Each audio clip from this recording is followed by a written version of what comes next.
and welcome back to the podcast. I'm the host, Sean Boyce. I'd like to welcome my guest to the show today, Lindsay Tabas, who is the founder of Labs and a longtime friend of mine. So hello, Lindsay. How are you? And thanks for being on the show. Hi, Sean. Thanks so much for having me. I'm excited to get this conversation going. Me too. There's a lot to talk about. But first, if you wouldn't mind, share a little bit more with our audience about your background and how you got to be doing what you are today. Yeah, of course. So I started designing software in 2002, a fairly long time ago, when I was studying systems engineering in college. I got really excited about this idea of designing technology for people.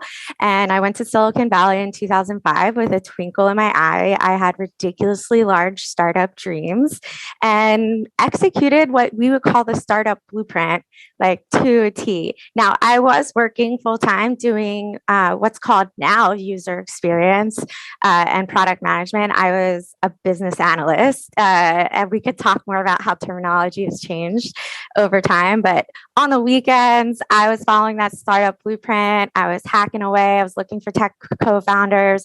I was in the top 5 of Women 2.0's business plan competition in 2008. I had stuff written up about me in TechCrunch and SF Weekly and NBC Bay Area. And you would all say that I was doing the thing that we are all told founders are told they need to do to be successful. But I wasn't. I kept hitting walls. And I never had a business that was making money with a huge impact. And I didn't have my freedom and flexibility. So I kind of left San Francisco at the end of 2009 with my tail between my legs, wondering if I was really cut out for the world.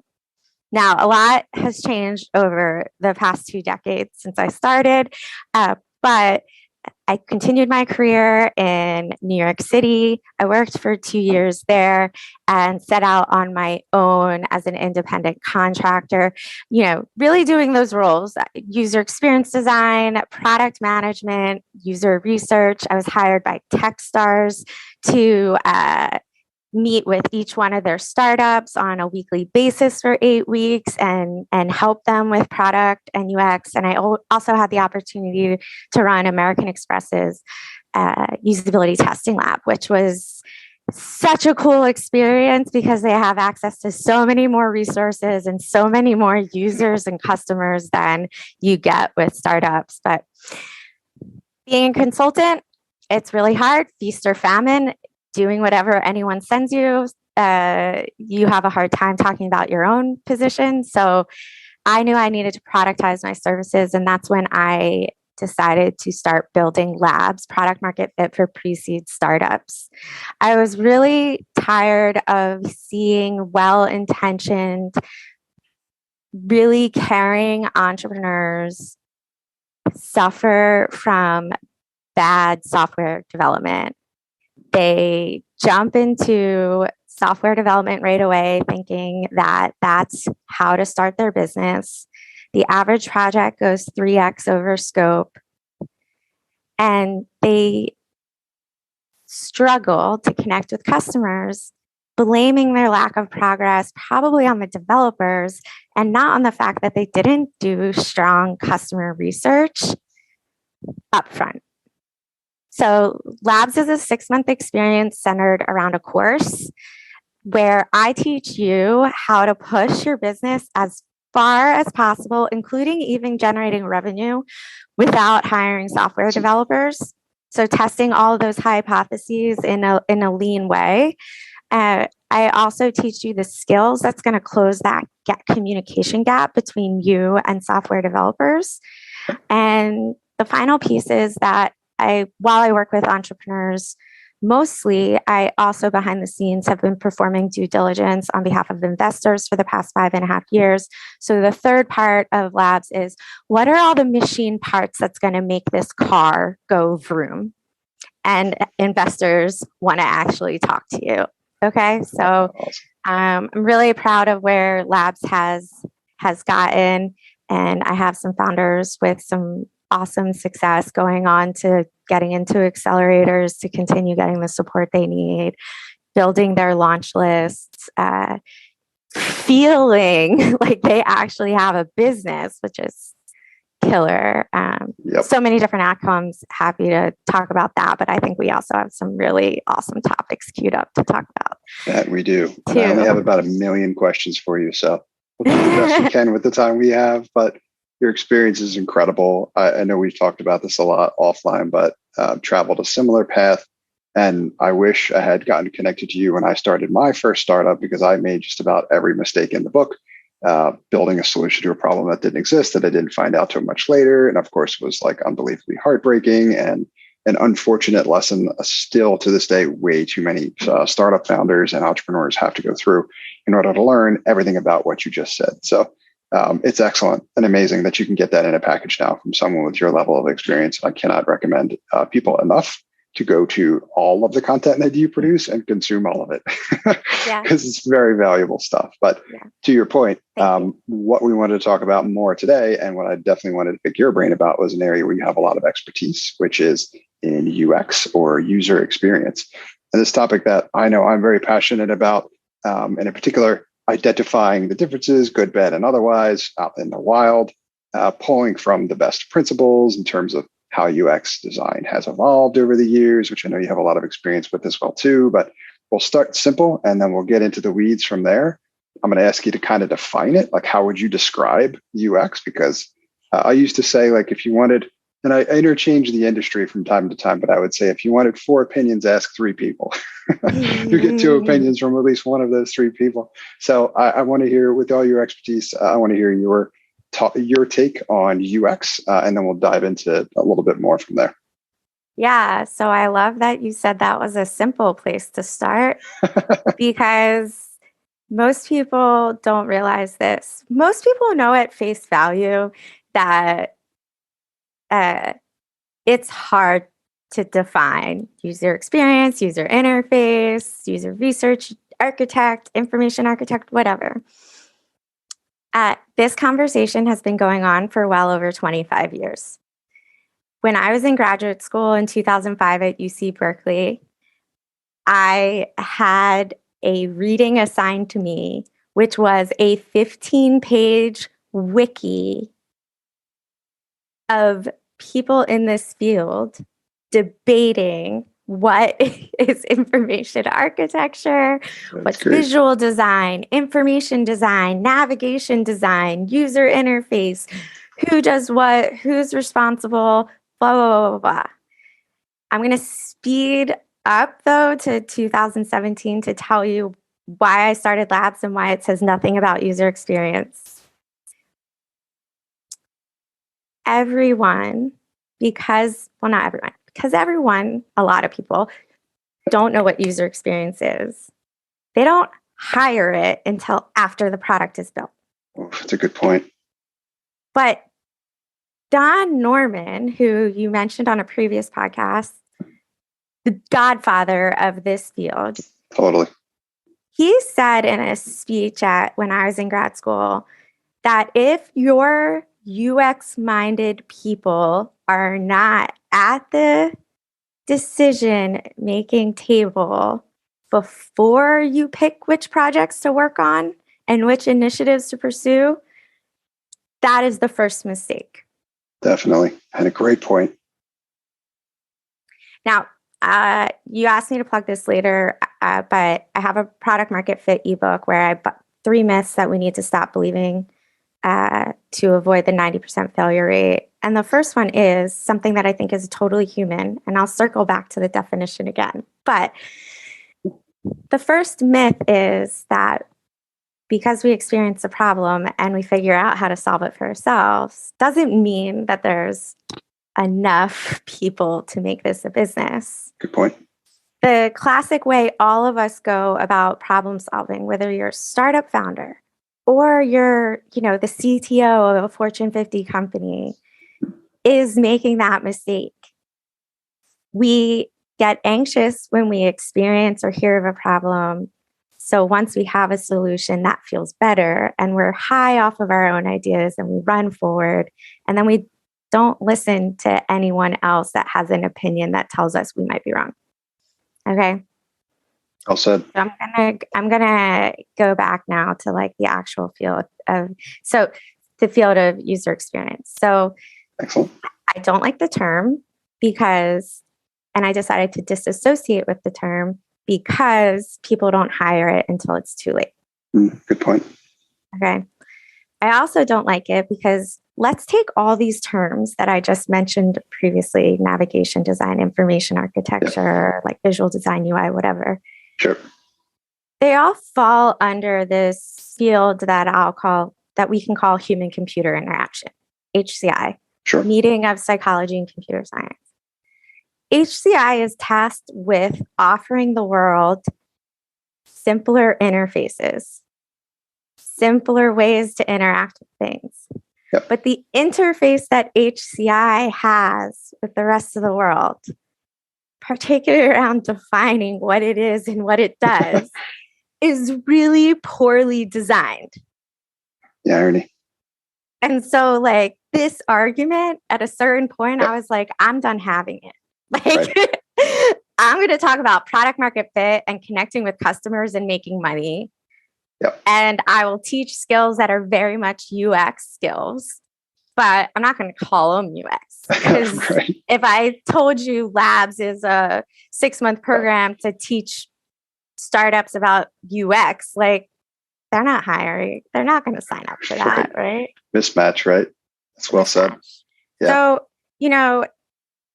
it's all designing technology for people. It's taking yourself out of it, your personal opinions, your way of doing things, and thinking about how the people you're serving need to find this, navigate this, read this, feel this, solve the X problem.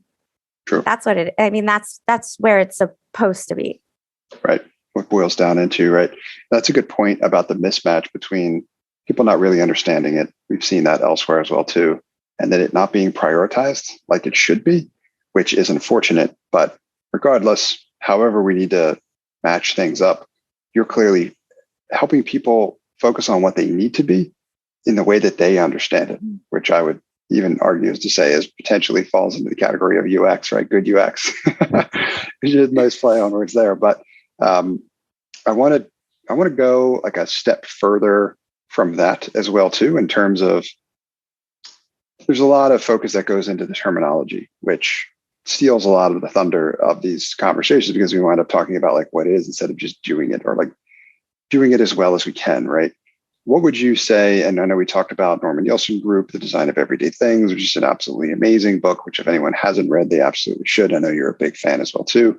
But how should people be thinking about how to do it well, right? Whatever they call it, as we understand it, or like creating a delightful user experience, right? What does that even mean? Like how would you describe that in terms of achieving an objective like that? Because, obviously there's differences of opinions. We're designing for different users, we're designing different interfaces, those types of things. So I'm like, what does it look like? Like, how will you know if you have designed a decent user experience or if you haven't? Love to hear you talk a little bit more about that. Yeah, so I'm going to talk about it in terms of product market fit. Please. And what that means. So to me, product market fit is your business and product meet the expectations of your current market that you are able to reach. And I'm really specific about the wording of that because when you are a tiny startup with just an idea, you can only reach your early evangelists, which should be a very tiny audience, very microscopic. Target market, that number that you give to investors, that's not small enough for product development at an early stage, right? Well said. As you grow, it's a question of, does adding this feature or making this improvement satisfy our existing market or the next market that we'd like to consider? Yep. So that being said, in my ebook, which I hope you link in the show notes, and it's on Definitely. my website, can't miss it on my website, is once you know which problem you need to solve for that early evangelist, you need to look at product development as co-designing with your customers. Okay. Now the technical term, and this is something like I'm not inventing this. Okay. So one of the things about all this terminology conversation and what it is and what the rules are and whatever, it's like academics have put terms to this. Academics have studied this. There are articles from the 90s, even 80s about this. The technical term in the field of human-computer interaction is called participatory design. Okay? I just call it co-design with your customers, right? Every single iteration of your product, you should be looking for user input at the front of the cycle and user input at the back end of the cycle once you have updated your prototype. Now, that might sound expensive, but you got to choose the right tools and the right amount of people you interact with to get feedback based on the impact of whatever you are redesigning.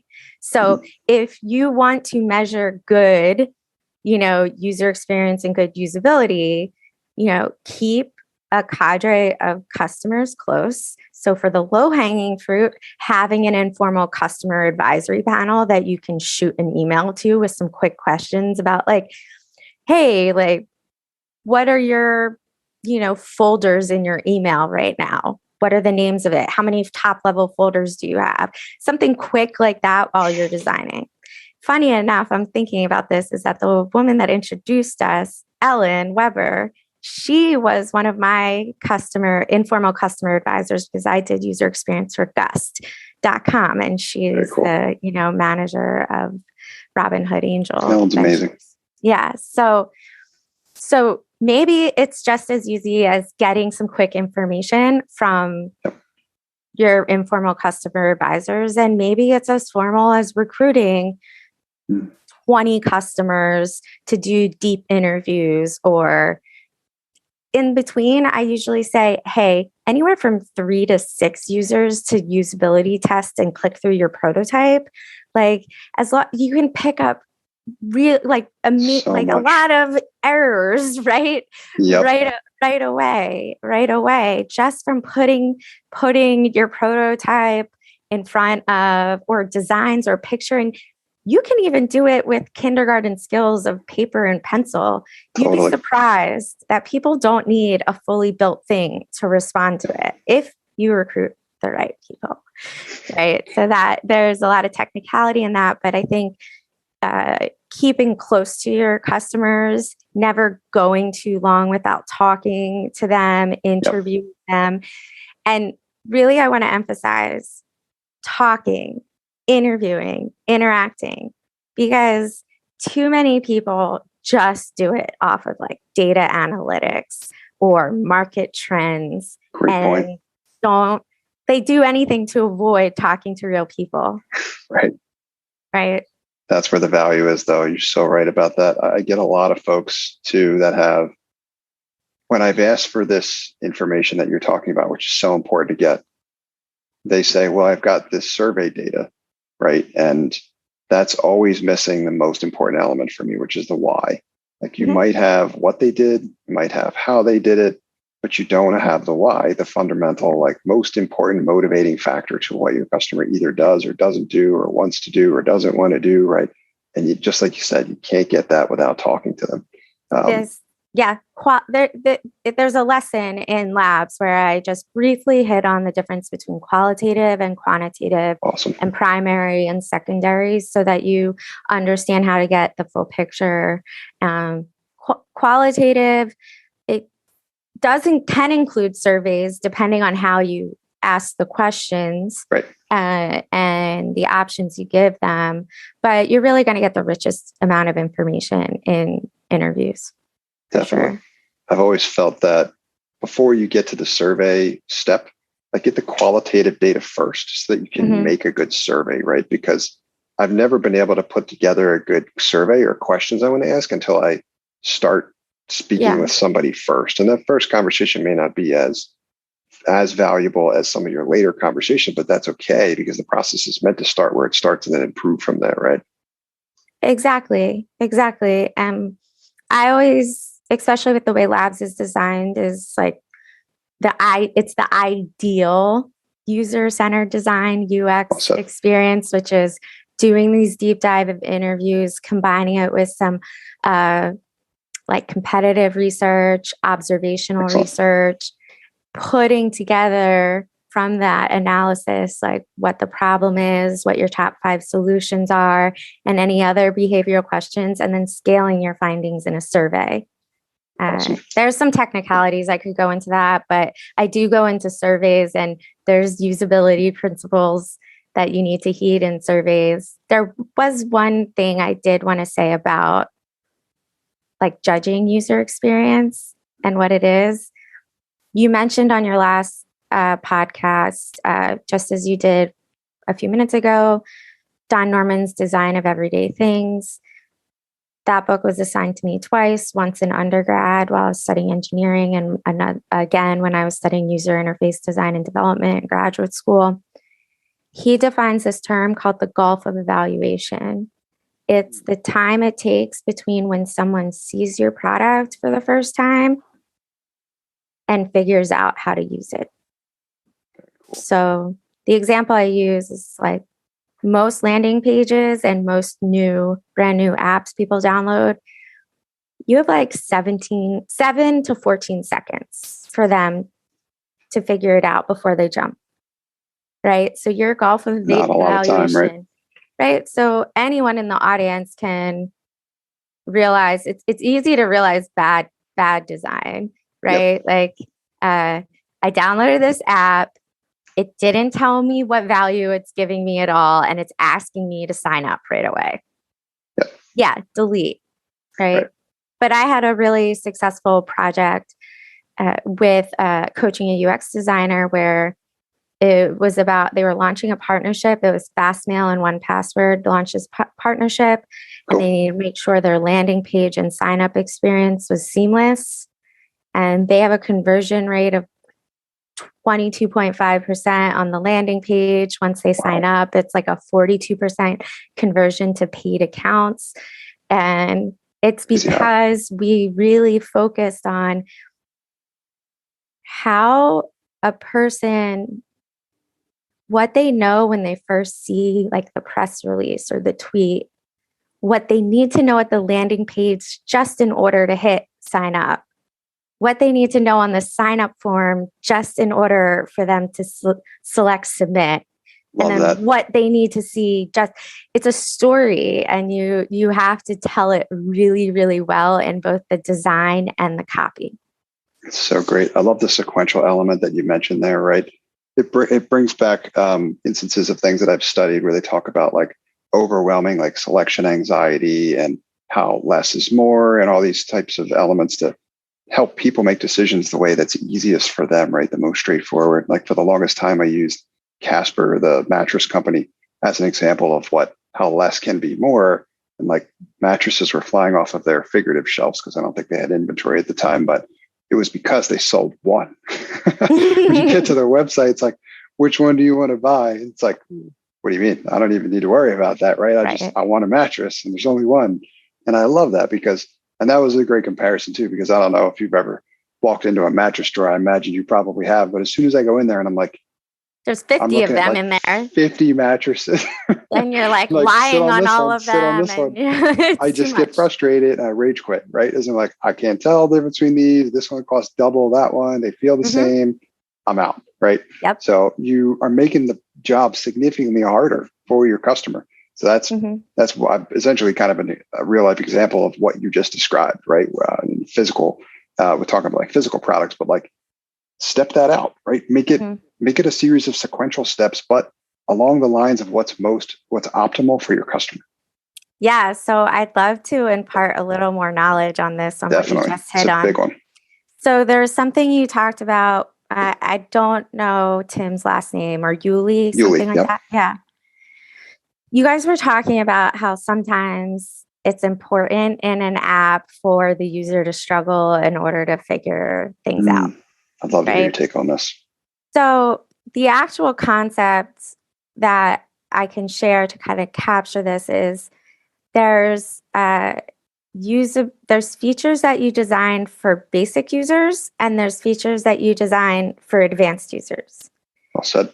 Ideally, you design everything first for the basic user, and then you design advanced user shortcuts. So the example is when the first word processor came out, you had to select edit and select copy.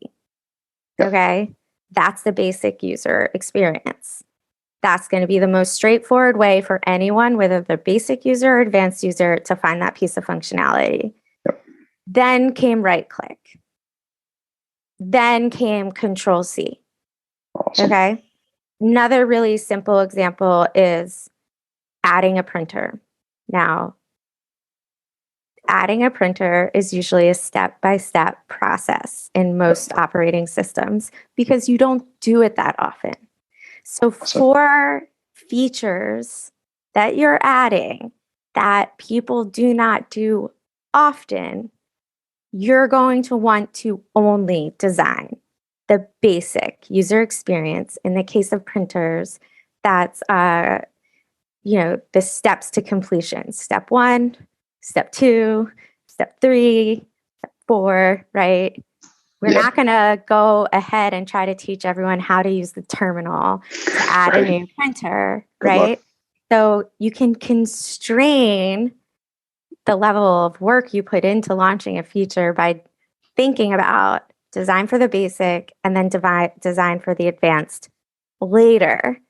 And only do advanced kind of shortcuts like that when it's something that people do all of the time. We would hate if it was a steps to completion just to copy text and paste it.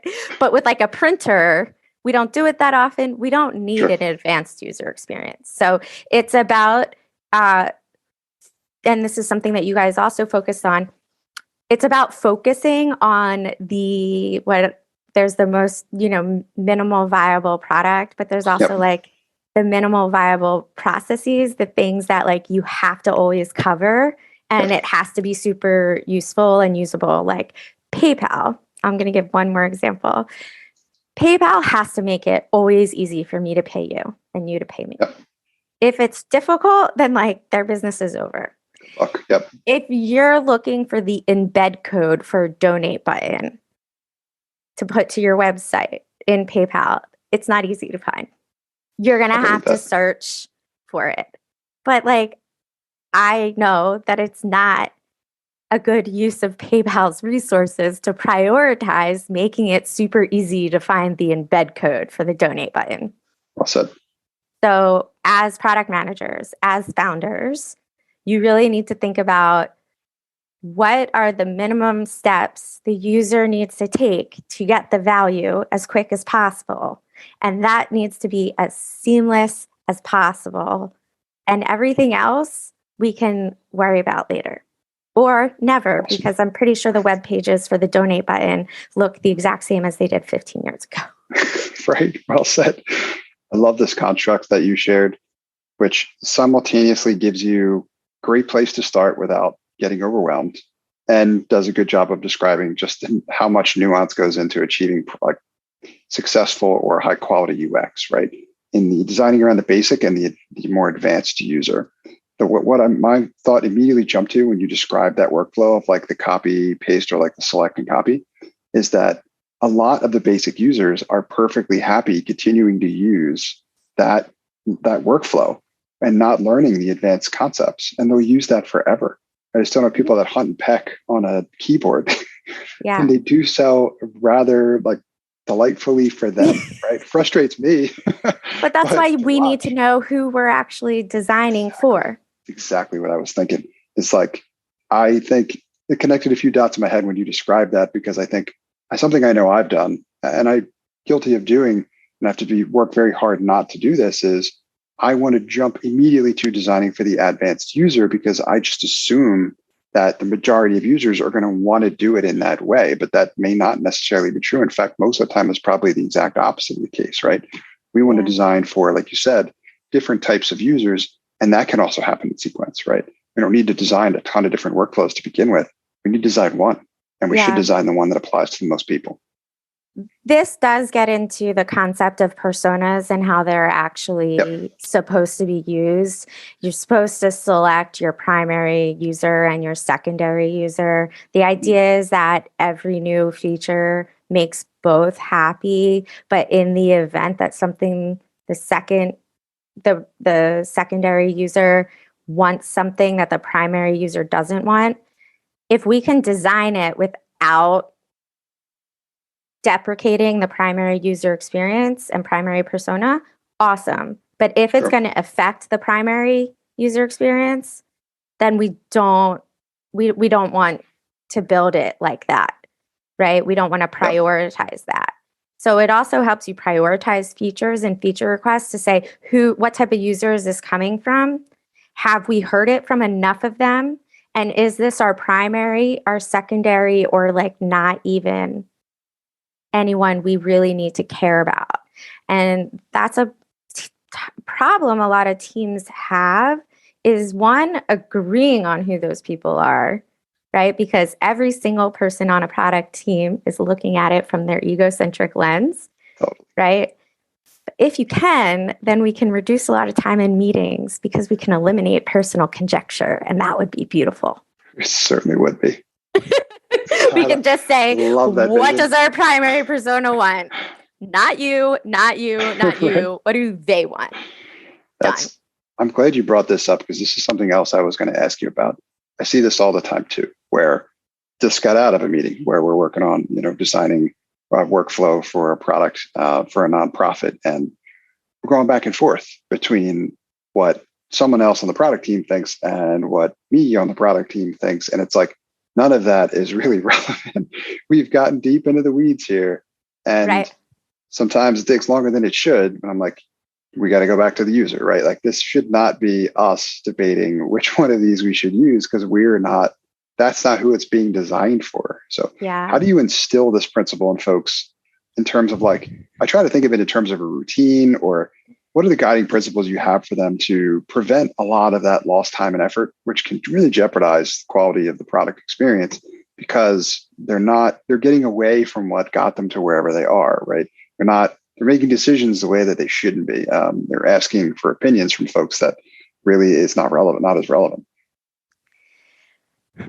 This is a big, heavy thing on my heart and shoulders, Sean, because I think that I don't work full time on product teams anymore because I have a very low tolerance for personal conjecture and the bastardization of hard to watch software projects, because someone cannot let go of their own opinion. I have a few videos on my YouTube channel. The short link for my YouTube channel is lindsayt.com/YouTube. But there's about 3 or 4 videos about agile product team problems. And one of it is eliminating personal conjecture. Awesome. The other is about pixel pushing and how it's an antithesis to agile and lean design. I can tell you what has worked for me in the past. Awesome. This goes also to some heartache historically for me. So when Agile and Lean became the guiding principle over waterfall software development in the last 12 to 15 years, it seems like all the new people to software threw the baby out with the bathwater. There are a lot of good things in waterfall that we are not doing today that should be done. Writing clear user stories, writing clear use cases, defining the step-by-step, like what the user needs to do, taking the time to do like wireframes with annotations, stuff like that. But if you do that work up front, particularly use case, user stories, and like the initial set of business requirements, everyone has to agree as to who they are serving before design actual, pen to paper starts. So that piece has like largely been thrown out of the product team workflow. And it's something that saddens me. It's really frustrating to me. You don't have to write the use cases for the entire system the way Waterfall did, but like product managers taking the time to write use cases and user stories and business requirements, like that's a lost art. The other lost art is like unified modeling language and drawing activity diagrams, actual sequential activity diagrams with swim lanes presented to developers before you start drawing can actually help you learn what kind of technical constraints you're working with so that you don't go all the way through design and then bring it into a sprint planning meeting and find out that like, well, the way that we define a registered user versus another type of user, we can't actually build this, right? Insert magic here. Yeah. I always, when I was working full time, I'd always say, you know, I'm a UX designer with a systems engineering background. I can talk to you about database design and object-oriented programming. And I promise you, I will not design you something you cannot build in the time we have. Love it. So back to the original question, where did we start with this? I know I go off a little on tangents. No, I think it's just like how does a lot of context to help, right? It's basically like keeping the folks on track isn't like and referring back to these. I think you've given great examples of how to do that. Here's the other thing. Take the time to actually do 2 to 3 personas and get agreement from the team. And maybe it's something you have to come back to on a yearly basis or biannually. But one of the things I did while working for Gust was I wrote out these personas like a character bio.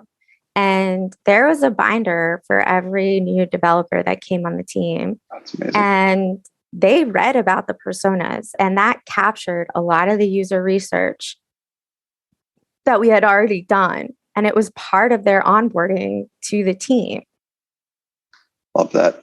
And so that, you know, and I hung those around the office, and maybe I did it to an obnoxious extent. If you ever talk to any of my coworkers, let me know. But, you know, if you're meeting in one room all the time, if you are on site right now, like taping your personas up, right, to the walls so you remind people that we're not designing for ourselves. And the final thing I'll say is that there are a lot of tenets about what it makes a good designer and design thinker that I learned when I was in graduate school. One of which is you cannot be stubborn. If the usability test comes back and people couldn't figure out how to use it, don't call it a user error, right? Don't blame it them. Don't blame the victim, right? Yep. And, you know, don't die on a sword and drag people through from a 30-minute meeting to a 60-minute meeting because you would like to introduce a brand new use case when we're finally ready to build the product. Right? Well said. Oh, it's so much great advice. Should I work on my stand-up set? Like, I think you're in a good spot. That routine would kill a lot of places, a lot of venues where I would want it to be shared. Amazing. Lindsay, obviously I could continue to talk about all of these topics with you pretty much forever. Probably do one better though, and just have you back on the show so we can continue the conversation in a lot of areas that we also want to explore. But before I do that, you're right. It's just installments. We can have a series. First question, what resources would you recommend for audience where they can go to kind of learn more about anything we talked about, any cool stuff you're working on? I know we mentioned a few already, but like to kind of list anything in particular if you haven't had an opportunity to plug something. Yeah. Okay. So first and foremost, I'll lead with the book we've mentioned, Design of Everyday Things by Don Norman. It's gone through a bunch of iterations. It will change how you think about the spaces, places, and things all around you. Sure. And that is a great start to start, you know, noticing good design and bad design around you and building kind of that experience in your brain to use later. Two, for those of you that are, you know, kicking off new projects or you're struggling to to get that product market fit piece, go to my website, download my ebook, The Candid Truth About Product Market Fit, the 3 myths we need to stop believing in order to avoid the 90% failure rate. 2 other things. I mentioned my YouTube channel. There's like 150 plus videos where I answer a ton of questions and leave a comment. I'm always happy to answer more. And weekly on Mondays, you can find me at 4 p.m. Eastern in the Startup Club on Clubhouse, answering questions about product market fit and customer research. And the short link to that is going to be lindsayt.com/clubhouse. That'll take you to the next upcoming room, which is this coming Monday at 4 p.m. Well, it doesn't matter when you post this because it'll always be this coming Monday. There you go. Works well. Yeah. Fantastic. Yeah. Excellent resources. Thank you for sharing. We'll link to all of those, and I recommend it. All the listeners go and get copies of what's been recommended, and then tune in, obviously, to hear Lindsay for to share some amazing advice beyond what we've talked about in this podcast. Last question I have for you, Lindsay, is who should reach out to you and how can they get in touch? Yeah. So there's 2 types of people I would like to reach out to me. Actually, I have more than that. I'm going to back up. So, one, first and foremost, if you are an early stage founder who either has started doing the research but doesn't really know what your first steps are with your startup, or you have a product but you cannot connect with customers and you don't know if anyone even wants the thing you have, you should go to lindsayt.com/labs. Check out the 6-month experience. I built it for you to be successful. Second is if you're an established tech company or later on startup and you have a junior UX designer or someone that is UX curious, I do work with them as part of coaching, learning, and development to help get them to a place where they are contributing at the level you need them to contribute to on your team.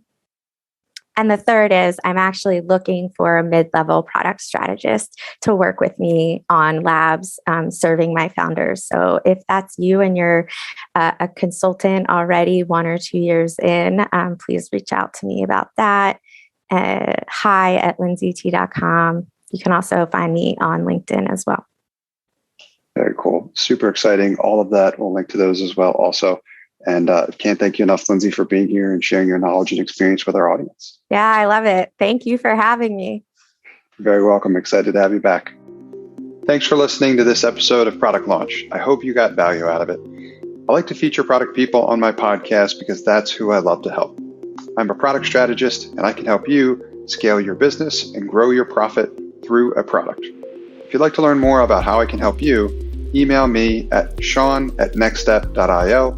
That's Sean, SEAN, at nextstep.io. Or visit my website at nextstep.io. That's nxtstep.io.